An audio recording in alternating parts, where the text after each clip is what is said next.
Thank you. Yeah.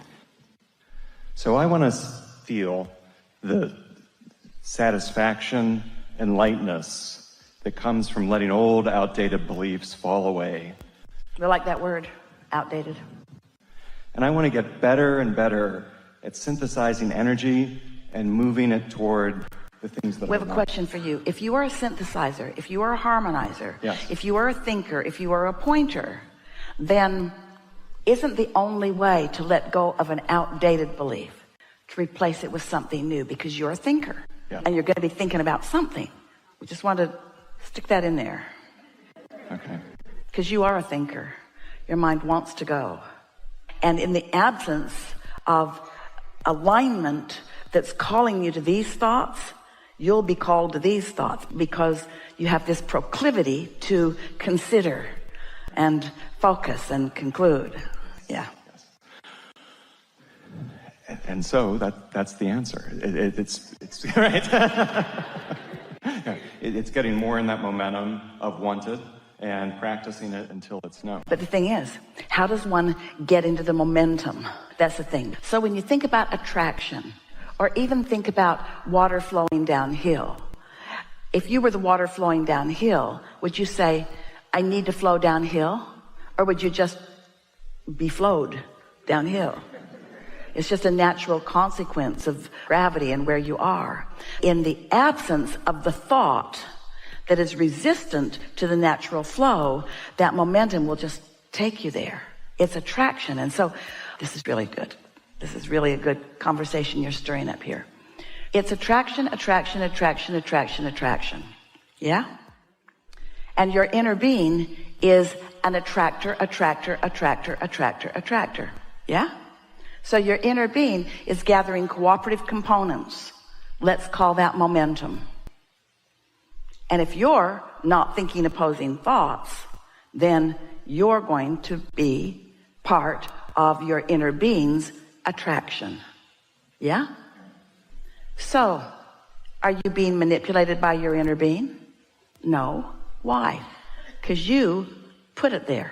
You focused here and created this. Your inner being focused here with emphasis and is now calling you to that. So we're just wanting to clarify that one small word that you used is a big word, but we really want to clarify this one small point. It's a big point, but we really want to clarify this.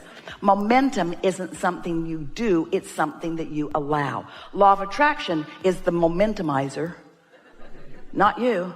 You're the focuser, which allows you to flow in the direction. You're under the influence of something. What is it? Your desires or beliefs. And when desires and beliefs are in the same place, that's pretty strong attraction, yes? This is new stuff to think about, isn't it? New way of thinking about that stuff. We knew you'd like that because you really like to chew on things. Thank you very much. That's Enough? awesome. I think I'm good. Really, for sure? I mean, I would love to continue the energy here of momentum because I felt that move within me when you said it. Let's do it then. All right. So maybe we could go back and forth and I could start. Yeah. So I love this new understanding that you gave me about allowing the momentum and being in the flow of it and allowing things that I want to continue to increase. Hold the thought. We know you can. It's like when people say, I'm learning to use the law of attraction. We say, you're not using the law of attraction. The law of attraction is using you. You don't use gravity either. It's happening around you. But you do have some things that you try to do that make you struggle in the natural flow of things. And that's what causes you to have negative emotion. Because ultimately, it's all turning out good for you. All right. We interrupted you. Find your place. So things are turning out well for me. Yeah. And they're continuing to get better and better. And I love what I know and what you're illustrating for me as I continue to build toward what I want. It is so much fun to understand how it works and then be a deliberate cooperative component within it. And when you come to trust the goodness of your inner being and the personalness of what it is calling you toward because you put it there, then you get to be that deliberate creator and that allower of what you've created all at the same time. And then as you allow these thoughts to turn to things and the manifestations to explode into your world, you get to feel the thrill that your inner being feels over the successful creation that you have accomplished. This is a little bit of a tricky conversation, And you've been following it extremely well. This is the trickiness of the conversation. It's all you that we're talking about, but it's different aspects of you. So we refer to your inner being and refer to you, and what our entire desire is to bring you together with your inner being. But you said, well, I said that I would separate ever so slightly from what my inner being knows, and I would be the pioneer that would go out to discover new nuggets. So I'm branching out into a step one moment, and I'm finding something that I want. And as I'm finding something missing, which is causing me to identify what I want, and then your inner being is focusing in instant success with what you want. But you have, and this is such a delicious part of the creative process, you have created for yourself a gap because you've wanted something that's not natural for you to expect yet. Because most humans only naturally expect what they've already seen. So they don't expect miracles. They don't expect things to be really different. They only expect what they've already seen. But your inner being knows that if you want it, it is done. And your inner being stands there knowing that knowing. And so as you practice letting go of the thoughts that don't feel good and allowing the thoughts that do feel good, you come into that knowing, and then you get to experience the incremental releasing of resistance, which is what relief feels like to you. But then the momentum of it goes greater and greater, from relief of letting go of resistance to the thrill of momentum building, to the thrill of the momentum building enough that it must manifest into something that you can see and hear and smell and taste and touch. And the thrill, as that's coming along, this is the part that we want you to hear, and you're so ready to hear it. We want you to be thrilled for the emotion, and thrilled for this emotion, and thrilled for this emotion and this insight, not just wait to be thrilled when the manifestation happens.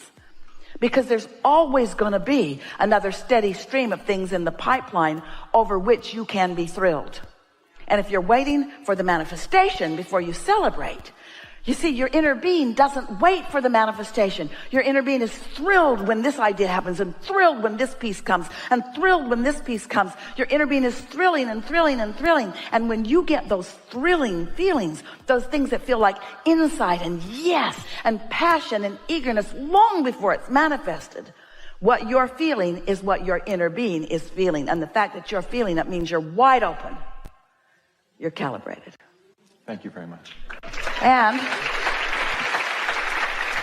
the thing that we so want you to understand, we're just going to savor this all on our own for just a moment, and then we're going to let you in on it. Far and away, can't even find a percentage comparison that is accurate.